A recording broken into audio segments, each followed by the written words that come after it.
오늘 우리에게 주시는 하나님의 말씀 우리 먼저 함께 봉독하시겠습니다. 구약 성경 사사기 6장 우리 11절부터 16절까지 말씀. 사사기 6장 11절부터 16절까지의 말씀을 우리 오랜만에 저와 함께 한 절씩 교독하는 방법으로 제가 홀수절을 읽고요, 여러분들 짝수절을 읽어주셔서 우리 마지막 16절은 한 목소리로 저희가 함께 봉독하도록 하겠습니다. 사사기 6장 11절부터 16절까지 말씀 제가 먼저 봉독하겠습니다. 주님의 천사가 아비에셀 사람 요아스의 땅 오브리에 있는 상수리 나무 아래에 와서 앉았다. 그때 요아스의 아들 기드온은 미디안 사람들에게 들키지 않으려고 포도주 틀에서 몰래 밀 이삭을 타작하고 있었다.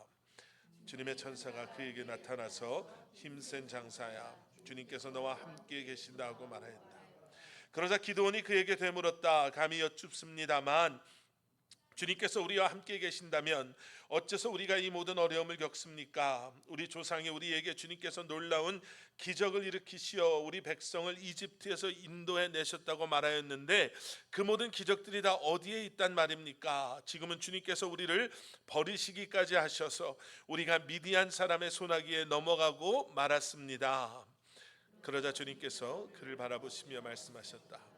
너에게 있는 그 힘을 가지고 가서 이스라엘을 미디안의 손에서 구하여라. 내가 친히 너를 보낸다. 기드온이 주님께 아뢰었다. 감히 여쭙습니다만 내가 어떻게 이스라엘을 구할 수 있습니까?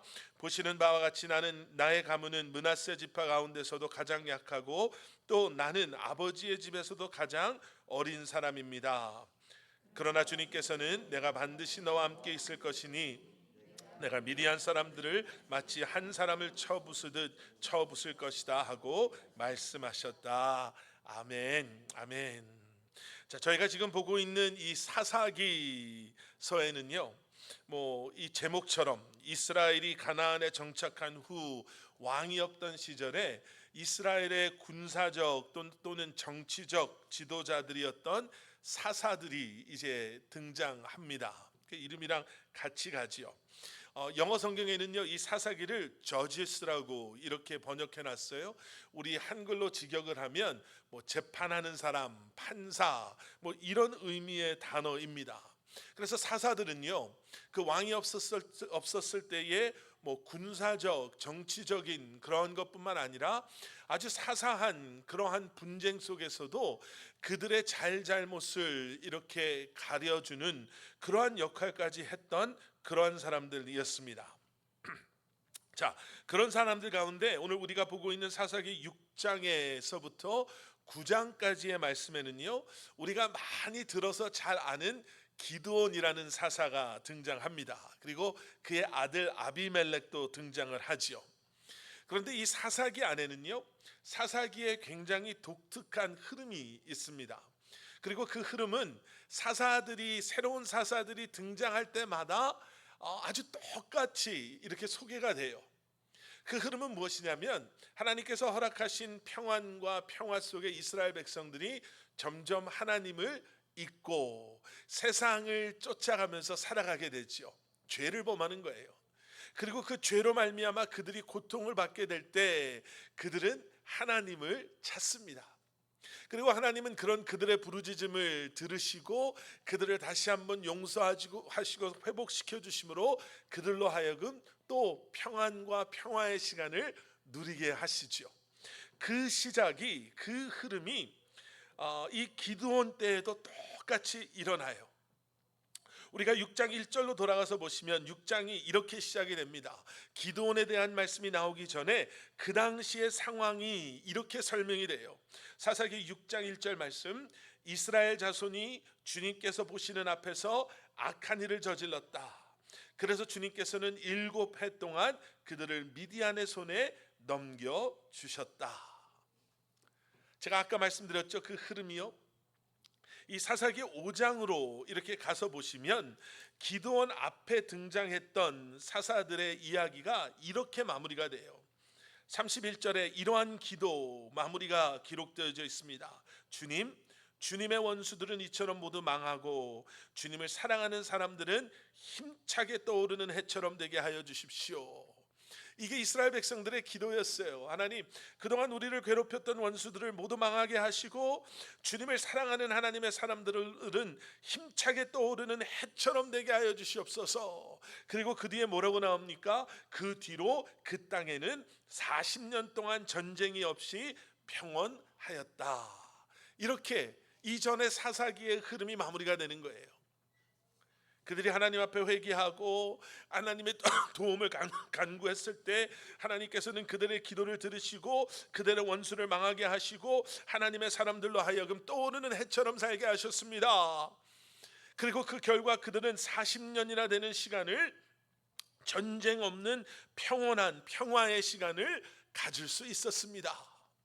자, 그런데 여기서 우리가 기억해야 되는 것이 몇 가지가 있습니다. 첫째는 무엇이냐면요, 그 시간의 기한이 40년이었다라는 거예요. 다시 말하면 이건 무엇을 의미하는가? 여러분, 세상의 평화에는 한계가 있습니다. 영원하지 못합니다.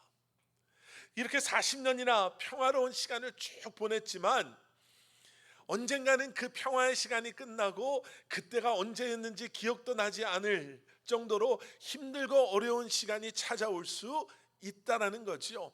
영원한 안식, 영원한 평안, 영원한 평화는 우리가 하나님의 나라에 들어갔을 때 비로소 우리가 그 영원하고 또 완벽한 평안과 평화를 누릴 수가 있는 것이죠. 그럼 여기서는 두 가지예요. 하나는 뭐냐면 바로 이거죠. 여러분, 지금 우리의 삶이 굉장히 평화로울 수 있어요. 아이들도 말 잘 듣고, 우리 가정이 화목하고 우리의 재정적인 것이나 건강이나 문제 없이 갈 수가 있어요. 그런데 그 또한도 지나가는 시간 속의 일부분이다라는 거지요. 다시 말하면 지금 참 힘들 수 있어요. 어려울 수 있어요. 최선을 다하는데 내 생각대로 일이 안 풀려요. 우리 아이들한테 그렇게 잘못한 게 없어 보이는데 왜 우리 아이들은 그저 문화 차이입니다, 언어 차이입니다 하고 지나가기에는 우리가 아이들을 사랑하는 마음이 너무 커서 그게 용납이 안 돼요. 받아들여지지가 않아요. 누구보다도 열심히 사는데 우리 생각대로 그렇게 재정적인 거나 건강이 그렇게 괜찮지 않을 수도 있어요. 난데없이 들려오는 소식 때문에 우리가 두려워할 수도 있고 불안해할 수도 있어요. 그런데 그 또한도 지나가는 시간 속에 하나님께서 허락하시는 한 부분입니다라는 거지요. 그리고 그러한 상황 속에 있었던 이스라엘 자손들로 하여금 40년 동안 평안하였지만, 여러분, 우리가 본 6장 1절에 나와 있는 것처럼 7해 동안 그들을 미디안 손에 넘겨주는 것, 여러분 2절 3절 그 뒤에요, 그저 미디안 손에 넘겨주신 것이 아니라 미디안으로 하여금 이스라엘 백성들이 얼마나 힘든 시간을 보냈는지를 말해주고 있어요. 2절에 보시면은 미디안 사람의 세력이 이스라엘을 억누르니 이스라엘 자손은 미디안 사람들 때문에 산에 있는 동굴과 요새의 도피처를 마련하였다. 얼마나 미디안 사람들이 힘들게 했으면요, 차라리 산속 이런 데 가서 동굴을 파놓고 거기서 사는 게 훨씬 더 편한 거예요. 그 뒤에 나오는 이야기들을 보면 무엇을 씨앗을 심어 놓으면 미디안 사람들이 와서 다 가져가고 남아있는 것은 다 망쳐놓고, 여기 표현이 5절에 내려가서 보시면요, 메뚜기 떼처럼 쳐들어와서 이스라엘 백성들 진 앞에다가 진을 쳐놓고 기다렸다는 듯이 열심히 일해서 뭔가를 수확하려고 그러면 먼저 와서 힘으로 억압하고 다 뺏어가는 거예요. 여러분, 얼마나 힘들었겠습니까? 그런데 이 힘든 시간도 지나가는 시간이라는 것을 우리에게 보여주세요. 그리고 이 힘든 시간이 왜 있을 수밖에 없는지를 오늘 본문 말씀에서 보여주고 계세요. 기드온이 등장할 당시의 이스라엘 상황이 이랬습니다. 평안하고 평화롭게 살았지만 그 평화롭고 평안한 삶 속에서 그 평안과 평온을 허락하신 하나님을 잊고 사는 것. 그래서 6장 1절에 나와 있는 것처럼 하나님 보시는 앞에서 그들이 악한 일을 행하는데 그게 악한 일인지는 조차도 모르는 거예요. 그래서 하나님께서 그들에게 미디안이라는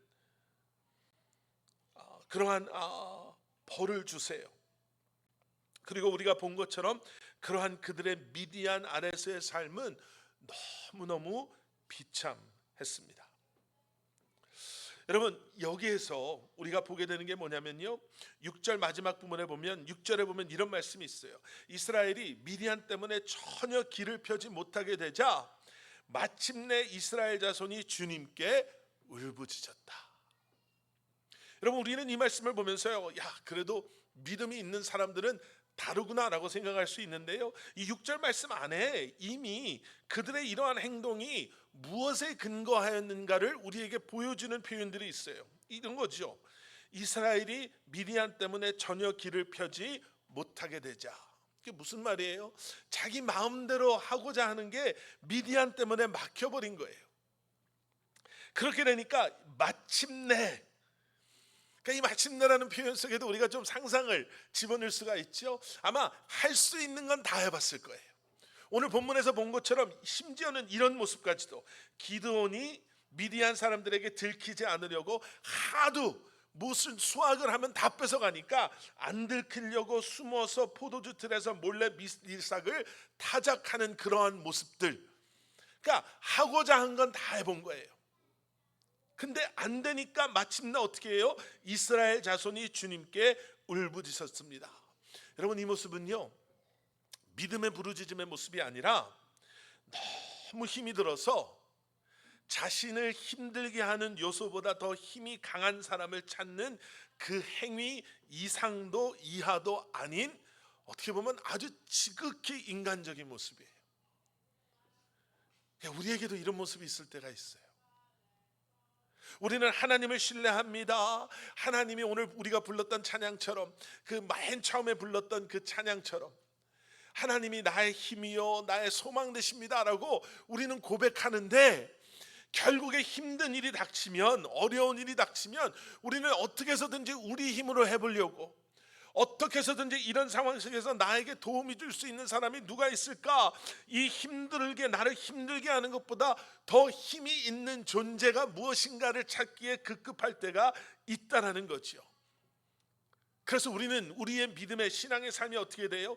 잘잘못의 결과만을 그렇게 보게 되는 거예요. 지금 내가 처해져 있는 상황을 놓고, 그리고 내 삶을 판단하는 거예요. 내가 잘하면 하나님께서 축복해 주셔야 되는 거 아닌가? 무언가 안 좋은 일들이 생기면 내가 뭔가 잘못한 게 아닌가? 여러분, 우리가 이 이야기를 많이 하잖아요. 그 생각은 어디에서부터 나오는 생각입니까? 율법주의와 기복신앙에서 나오는 그런 이야기죠. 하나님 말씀 잘 지키면 하나님이 우리를 축복해 줄 것이고, 못 지키면 하나님이 우리를 벌하실 거고, 그래서 우리가 열심히 하면 축복해 주실 거고, 그러면 우리는 막 그냥 더 열심히 하려고 하고, 그렇지 않으면 복받기 위해서. 그런데 여러분, 우리가 성숙해지면 성숙해질수록 깨달아 알게 되는 진짜 참 신앙의 모습이 무엇이냐면요, 그냥 벌 받고 벌 안 받는 것, 이걸 가지고 우리의 신앙생활을 판단하는 것이 아니라 관계예요. 하나님과의 관계가 중요한 거예요. 여기에서 우리가 깨달아 알아야 되는 것이 바로 이것입니다. 우리가 잘 아는 마태복음 6장 26절에 이런 말씀이 있어요. 공중의 새를 보아라. 씨를 뿌리지도 않고 거두지도 않고 곳간에 모아들이지도 않으니 너희의 하늘 아버지께서 그것들을 먹이신다. 너희는 새보다 귀하지 아니하냐. 여러분, 우리가 이 말씀 너무 많이 들어서 잘 알죠. 그런데 우리도 모르게 우리의 마음속 깊이 이 말씀을 오해하고 있을 때가 있어요.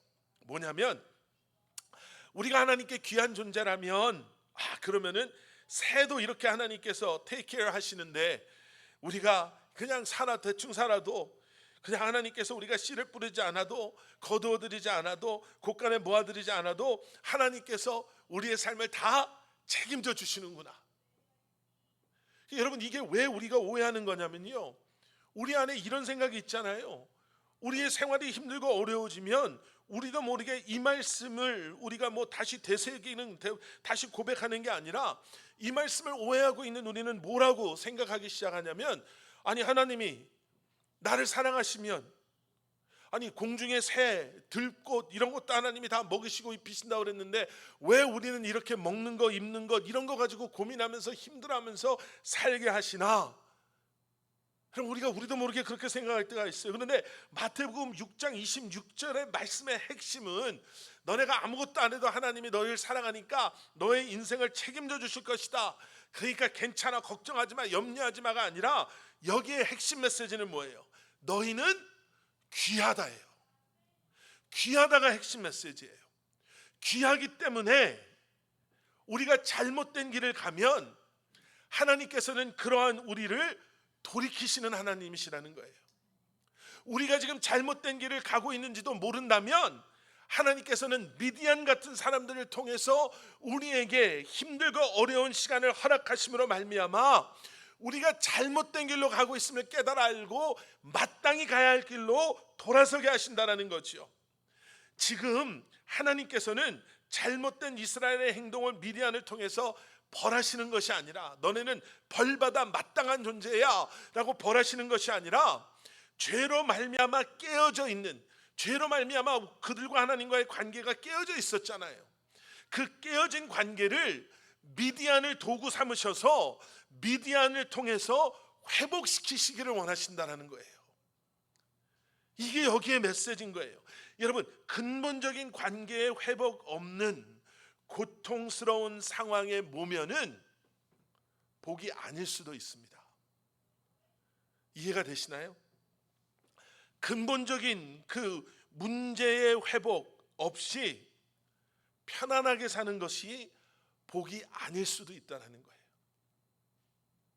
다시 말하면 여러분, 우리가 경험하는 어려움에도 목적은 있습니다. 그저 편안한 것, 40년 동안 아무 전쟁 걱정 안 하고 마음대로 살고 싶은 대로 사는 것이 축복이 아닐 수 있다는 거예요. 왜요? 그거로 말미암아 우리가 점점 하나님을 잊어버리고, 내가 내 삶의 주인 되어서 걱정할 거 염려할 거 하나도 없으니 이제는 내가 하고 싶은 대로 마음대로 살아도, 그리고 그렇게 사는데 옛날보다 더 괜찮은 거예요. 여러분, 그게 축복이 아니라는 거죠. 그리고 이렇게 이스라엘의 상황을 소개한 뒤에 다른 사사들의 때와는 다르게 기드온을 소개하기 전에 한편의 설교가 등장합니다. 7절 말씀 보시면, 이스라엘 자손이 미디안 사람들 때문에 주님께 울부짖을 때에, 그렇죠? 이렇게 시작이 되죠. 그리고 8절, 주님께서 이스라엘 자손에게 한 예언자를 보내어 말씀하셨다. 그리고 짧은 설교가 등장해요. 근데 그 설교의 내용이 두 가지예요. 하나는 뭐냐면, 애굽에서 인도하셔서 구원하신 하나님을 너희가 기억해야 한다라는 거예요. 너희를 구원하신 그 하나님, 너희가 출애굽했을 때 너희 조상, 너희 부모들이 느꼈던 그 감동, 감격, 그 첫사랑을 회복하고 기억하라. 이게 첫 번째 메시지고요. 두 번째 메시지는 이제 10절에 나오는, 거기에 나오는 가나안의 아모리 사람들의 신을 섬기지 말아라. 그 신을 두려워하지 말아라. 그런데 문제가 뭐냐면요, 우리는 기억해야 될 것들을 기억하지 못하고, 붙잡아야 될 것들을 붙잡지 못하고, 두려워해야 할 하나님을 두려워하지 아니하고, 두려워해서는 안 되는 이방신을 두려워하고, 우리가 절하지 말아야 한 이방신 앞에 절하는 게, 이게 그들의 문제였다는 거죠. 하나님을 기억하고, 하나님의 그 사랑을 기억하고, 하나님의 뜻과 계획하심을 붙잡고 하나님을 두려워하는 마음으로 그렇게 살아야 될 그들이 하나님은 잊어버리고 가나안 사람들이 절하는 그 아모리 사람들의 신 앞에 절하면서 그 아모리 사람들의 신을 두려워하는 것, 여러분, 결국에요, 우리가 이 땅에서 살아가면서 기억해야 될 것이 이거 아닙니까? 우리가 이렇게 예배로 한 주간을 시작하면서 다시 한번 우리가 무엇을 기억하고 무엇을 목적으로 삼고 무엇 때문에 살아야 하는지를 기억하고 살아가는 것, 여러분, 그게 우리가 함께 모여서 예배드리는 그 공예배의 목적 가운데 하나잖아요. 지난 일주일 동안 세상에서 세상 사람들과 더불어서 세상 냄새 풀풀 풍기면서 그 안에서 자꾸 이리 갔다 저리 갔다 헷갈리고 내 마음속에 주시는 그 말씀을 자꾸 잊어버리고 살았던 우리가 다시 한번 주님 앞에 나와서 예배하는 이유는 우리가 마땅히 기억해야 할 하나님의 사랑을 기억하고 붙잡아야 할 하나님의 말씀을 붙잡고 우리에게 주시는 삶의 목적을 다시 한번 고백하면서 이제는 우리가 그동안 세상에서 전하며 세상의 것들을 쫓아갔던 세상의 그러한 아이로 그 이 세상의 그러한 신들을 이제는 우리가 끊어버리고 우리가 이제는 그 모습으로 하나님의 온전한 자녀된 모습으로 살아가겠습니다 고백하며 세상을 향해 나아가는 곳이 이곳이잖아요. 하나님께서 이렇게까지 말씀해 주셨어요. 지금 아모리 사람 그리고 지금 미디안 사람들 때문에 고통받는 그들의 그 고통의 이유가 무엇인지를 이 1절에서 말했던 주님 보시기에 악한 일을 저질렀는데 그 악한 일이 뭐냐라는 거예요. 그 악한 일에 대해서 지금 너무나 자세하게 말씀해 주세요. 하나님을 잊고 사는 것 그게 악한 것이고 세상의 신에 절하며 세상의 신을 두려워하며 세상을 위해 살아가는 것 그게 악한 것이다 라고 말씀하셨는데 10절 마지막에 그 설교가 어떻게 끝나는지 아세요? 이렇게 끝이 납니다.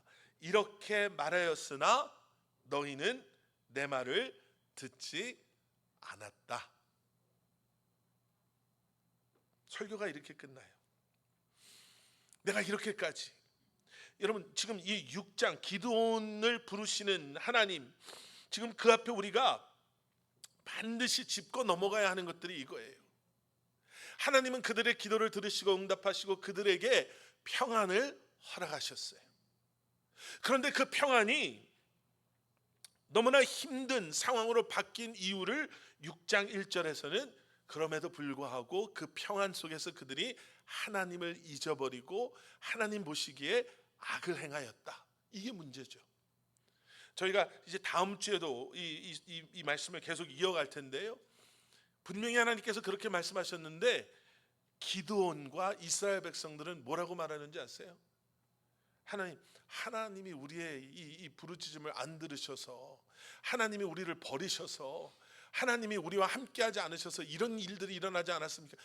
이런 얘기를 해요. 수준이 딱 그 수준이에요. 우리랑 그렇게 안 다르죠? 네. 지금 이 앞에서 정말 말씀해 주세요. 나는 이렇게 너희의 기도를 응답해 줬는데 너희들은 악을 행하였다. 그러니 너희가 해야 될 게 있는데 그것은 무엇이냐면 첫사랑 회복해라. 나를 기억해라. 그리고 세상을 쫓아가지 말아라. 세상을 두려워하지 말아라. 이렇게 말씀하시는데 반응은 뭐예요? 안 듣습니다. 자, 그렇게 오늘 본문이 시작이 돼요. 자, 앞에서 내가 이렇게까지 했는데 너희들이 안 들었다.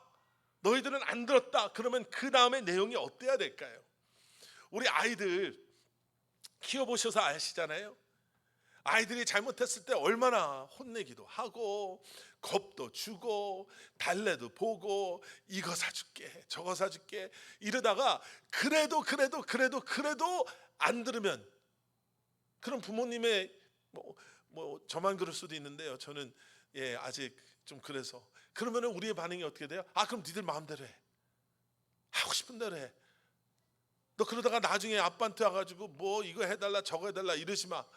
이런 마음이 들죠. 그렇게 얘기는 안 해도. 여기 지금 다음 내용이 그래야 되는 거예요. 내가 너희의 기도를 응답하고 너희가 원하는 것을 내가 해주고 그럼에도 불구하고 너희는 나를 잊어버리고 내 앞에서 죄를 범하고 내가 그렇게 예언자들을 내가 그렇게 사사들을 보냈음에도 불구하고 너희들은 그들을 오히려 해하려고까지 했는데 너희가 정말 이 모든 아픔이 끝나기를 원한다면 너희들이 해야 되는 것까지 내가 말해줬는데 그것조차도 너희들이 듣지 않는다면 그럼 너희들 마음대로 한번 해봐라.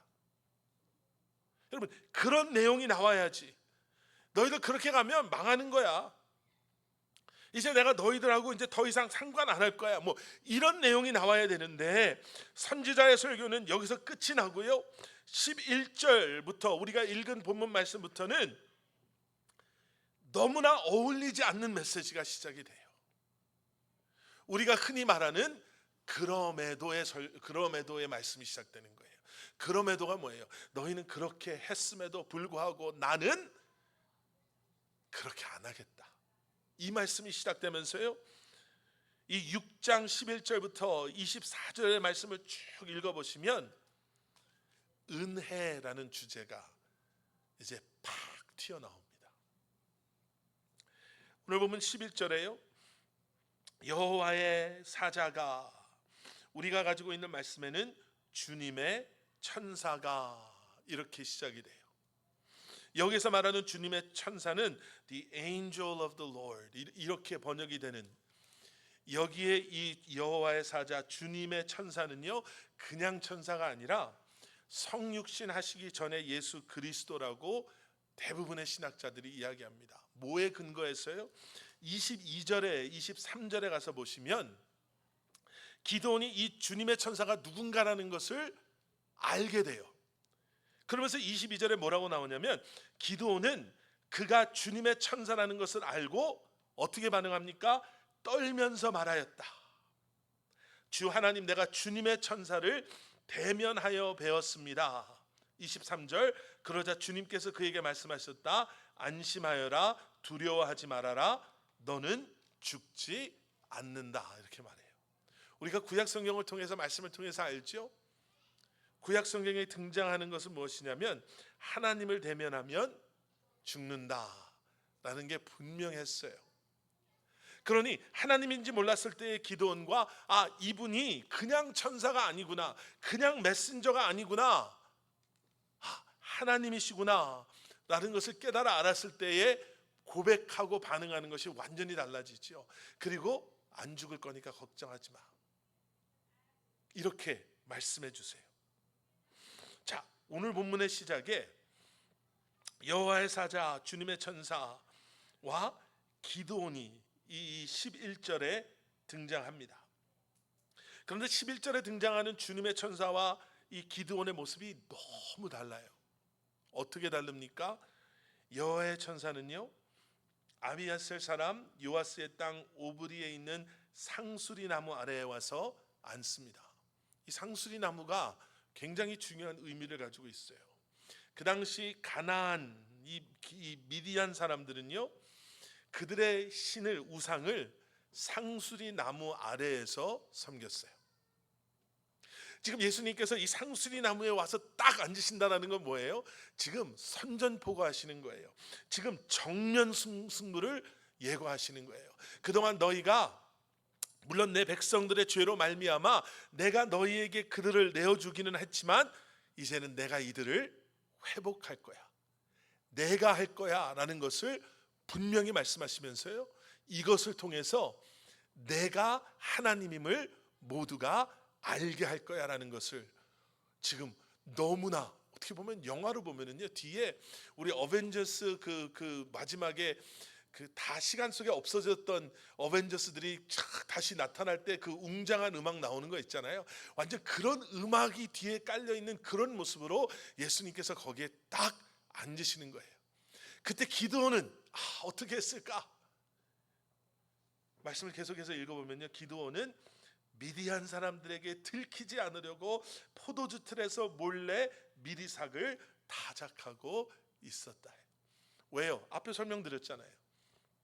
이스라엘 사람들이 뭐만 수확만 하려고 그러면 와서 다 뺏어가니까, 힘이 없어서 뭐라고 대꾸도 못하니까, 아무 말도 못하고 다 뺏겨야 되니까 지금 기드온은 안 뺏기려고 맞서서 싸우고 뭔가를 하는 게 아니라 안 뺏기려고 너무너무 억울해서 그들이 보이지 않는 곳에서 몰래 그 밀결을 뒤집어 쓰고 먼지를 뒤집어 쓰면서 거기서 소리가 크게 나면 어떨까, 누가 들으면 어떨까, 몰래 거기에서 숨어서 밀을 타작하고 있는 거예요.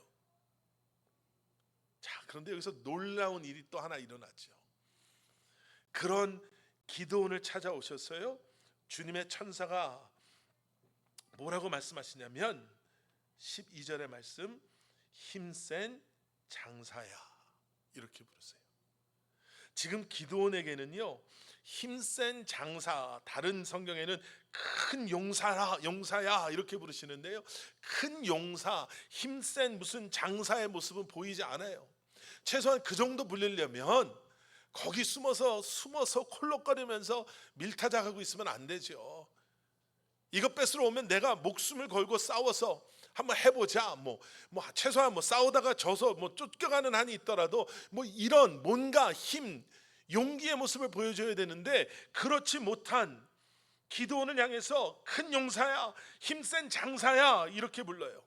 그리고 그 근거를 어디에다 두시냐면 12절 뒤에 뭐라고 나와요? 힘센 장사야 라고 말씀하시고 주님께서 너와 함께 계신다 하고 말하였다. 그가 힘센 용사, 장사로 불릴 수 있었던 이유는 그가 세상 사람들 앞에서 더 뛰어난 어떠한 체격, 용기, 업적이 있어서가 아니라 주님께서 너와 함께 하시니 이제 너는 힘센 용사라는 거예요. 여러분, 좀 오늘 이제 말씀드린 것처럼 이제 이 뒷부분에 대한 것은 이제 다음 주에 저희가 한번 마무리를 하려고 하는데요. 여러분, 참 우리 오늘 재현 집사님도 기도해 주셨는데 참 시대가 너무 두려울 정도로 악해져 가고 있죠. 잘못 어떤 쪽 저쪽 쪽을 떠나서 열심히 일하는 사람들이 모르겠어요. 자신의 죄도 아닌 것 때문에 범죄자처럼 한나라에서 추방당하는 모습도 이거 좀 너무 불공평한 거 아닌가? 이거 인권유린 아닌가? 이렇게까지밖에 할 수 없나라는 생각이 들고요. 일을 마치고 집에 가는 우크라이나에서 피난 온 한 여성이 그냥 버스 안에서 한 번도 만나본 적이 없는 사람이 뒤에서 일어나서 그 칼에 찔려서 거기에서 목숨을 잃어가는 그런 모습, 그런데 아무도 안 도와줘요. 그런 상황이 있고 피가 뚝뚝 떨어지는 칼을 가지고 그 사람은 가는데 누구도 돌아보고 누구도 저지하지 않고 누구도 지금 이 사람을 도와주지 않아요. 자기와 다른 생각을 가지고 있다고 해서, 자기가 원하지 않는 메시지를 전한다고 해서 너무나 떳떳하게 그 사람을 암살하는 그 젊은 20대의 청년이, 그런 모습들이 너무너무 이해가 저는 되지가 않아요. 그런데 더 놀라운 것은 그 사람과 다른 생각이라고 해서 그 사람의 죽음을 조롱하는 사람들, 그 아이들은 잘 된 거야, 그런 아빠 밑에서 안 커도 되니까 얼마나 그 아이들한테는 잘 된 거야, 이런 얘기들, 이런 걸 들으면서요, 어떻게 해야 되지? 우리는 어떻게 살아야 되지? 마지막에 말씀드렸던 그 찰리 커기라는 그 사람은 정말 크리스천의 메시지 속에 자기의 주장을 했던 사람인데, 혹시 이러다가 교회나 아니면 크리스천들에게 더 안 좋은 일들이 생기면 어떻게 하지? 이런 생각도 들기도 하고요. 그런데 이 말씀을 또 제가 읽어보고 고치고 또 지난 어젯밤에 또 생각하면서 이런 생각이 들었어요. 내 삶이 이런 일이 있기 전과 있은 후에 동일해야 되는 거 아닌가? 이렇다고 해서 내가 이렇게 신앙생활을 하고 저렇다고 해서 내가 저렇게 신앙생활을 하는 게 사실은 옳은 건가? 그러면 근본적인 질문이 또 들어가는 거예요. 내가 크리스천인 이유가 내가 미국이라는 나라에 살아서 그냥 여기에는 교회를 당연히 주일날 가야 되는 것이기 때문에 그래서 나는 크리스천이 된 건가? 만약에 내가 이러한 크리스천의 밸류한 믿음이, 신앙이 핍박받는 곳에서 내가 태어나고 자랐다면 그곳에서도 나는 이러한 믿음을 가지고 이런 모습으로 살아갈 수 있을까? 이런 생각이 드는 거예요. 그러면서 마음에 분명해 주시는 마음은 무엇이냐면, 여러분, 몇 가지예요. 다음 주에도 함께 말씀드리겠지만, 제가 저 스스로에게 물어봤던 건, 혹시 나는 그 이유가 어땠든지 간에 두려움이나 부끄러움이나 아니면 세상의 환경이 이렇고 저렇다고 해서 혹시 나는 기드온처럼 나의 삶을 밀을 타작하는 그 포도주 틀이 있는 그곳에 숨어서 내가 그렇게 살아가고 있지는 않은가, 이 생각이 드는 거예요. 하나님께서는 그런 나를 향해서 너 하나님의 사람아, 너 용맹한 사람아, 큰 용사야, 힘센 장사야 라고 부르시는데, 하나님의 나를 향한 계획하심은 그런 것인데, 혹시 나는 내 생각에 믿음 없음에 가둬져서 혹시 나는 그렇게 살고 있지는 않은가요? 또 한 가지는 하나님은 나를 귀한 사람이라고, 내 귀한 사람아 라고 부르시는데, 나는 혹시 세상 속에서 세상의 기준이나 세상의 가치관 속에 혹시 나는? 이라는 생각, 혹시 나는? 이라는 생각. 우리 한 사람 한 사람을 향해 넌 너무 귀한, 너는 너무나도 귀한 나의 사람이야, 나의 힘센 장사, 큰 용사야 라고 말씀하시는데, 혹시 나는 그런 하나님을 신뢰하지 못하고 낮아진 자존감, 세상 속에서의 연약함으로 혹시 나는 그런 모습으로 살아가고 있지는 않은가? 여러분, 우리의 삶을 돌아보실 수 있기를 주님의 이름으로 간절히 축원합니다.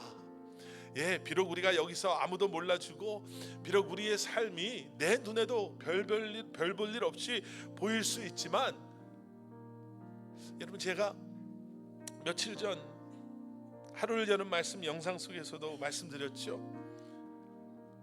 나는 그렇게 믿을 만한 존재가 아니더라고요. 나의 관점이 맞을 때보다 틀릴 때가 훨씬 더 많더라고요. 하나님께서는 그런 나에게, 아니, 너는 귀한 존재야. 이때, 이 시대, 이 순간, 어쩌면 이 일을 위해서 옛날 과거 조선시대에 태어난 것도 아니고, 미래가 어떨지 모르겠지만 우주선 타고 어디 달나라가는 그 시대가 아니라 바로 이 시대의 이 순간에 우리를 이곳에 있게 하셨다라는 그 사실, 그리고 주님께서 우리와 함께 하심으로 내 지혜, 내 지식, 내 경험, 내 힘이 아닌 주님의 그 지혜로, 능력으로 우리를 살게 하시는 줄 믿습니다. 우리 함께 기도하시겠습니다. 사랑의 아버지 하나님,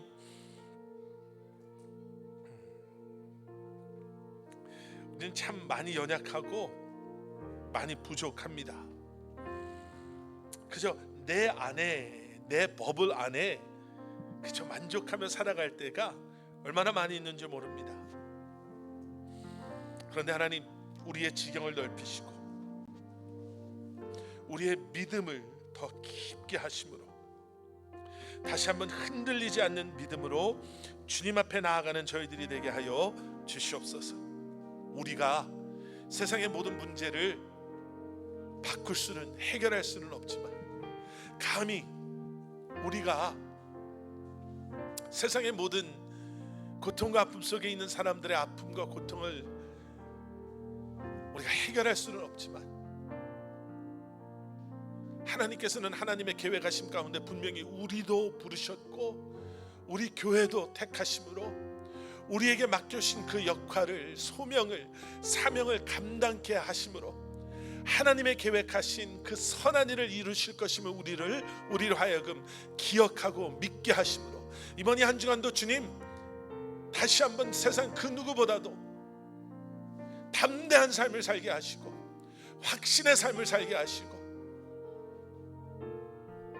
최선을 다하는 믿음 안에 정말 주님의 영광을 위해, 나라를 위해 수고하며 살아가는 저희들이 되게 하여 주시옵소서.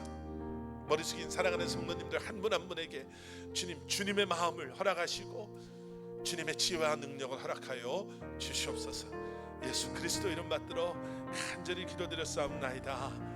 아멘. 아멘. 우리 다 자리에서 일어나셔서 우리 마지막에 함께 부르셨던 찬양 주님은 산 같아서 우리 함께 기도하는 마음으로 찬양하시고 우리 오늘 예배 마치도록 하겠습니다.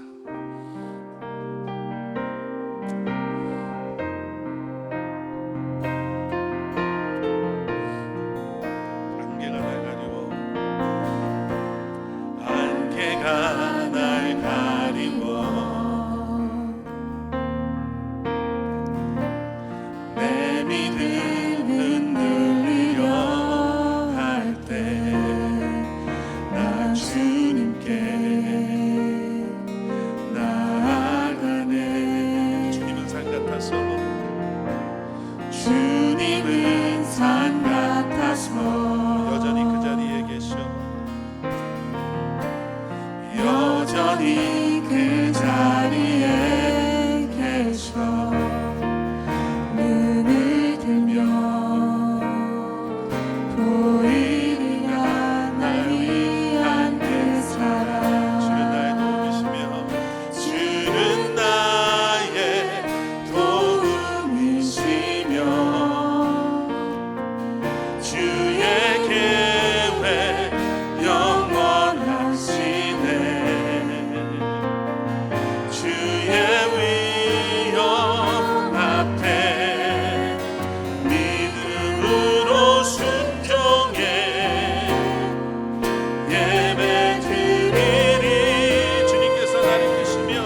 나의 도움이 되시고 나와 함께 하시고 우리에게 지혜와 능력과 믿음을 더하시며 우리의 삶의 주인 되시고 주권자 되시는 모든 역사의 주인 되시는 주님을 바라보게 하시고 주님이 내 힘 되심을 기억함으로 이번 이 한 주간도 이 세상 속에서 나를 부르신 우리를 부르신 주님의 영광을 위해 우리가 있는 그곳에서 주님을 예배하게 하시고 예수 그리스도의 십자가를 전하게 하시고 세상 속에서 다시 한번 날로 어두워지는 세상 속에서 예수 그리스도의 빛이 우리를 통해 세상을 비추게 하여 주시옵소서. 우리의 연약함을 주님이 하시오니 우리를 붙잡아 주시고 다시 한번 우리를 통해 여기 머리 숙인 사랑하는 성도님들 한 분 한 분을 통해 주님 영광 받아 주시옵소서. 이제는 우리 주 예수 그리스도의 십자가의 은혜와 하나님 아버지의 무한하신 사랑과 성령님의 감화 감동 살아 역사하심이 오늘도 주신 말씀 붙잡고 세상을 향해 나아가는 여기 머리 숙인 사랑하는 성도님들 한 분 한 분의 삶 가운데 그들의 가정과 기업과 일터 위에 사랑하는 우리 자녀들 한 사람 한 사람 머리 위에 우리가 살고 있는 이 땅 우리의 조국 미국과 대한민국 또 일어나고 있는 모든 일 가운데 그리고 주님의 몸된 교회 이제로부터 영원토록 함께 하시길 간절히 축원하옵나이다. 아멘.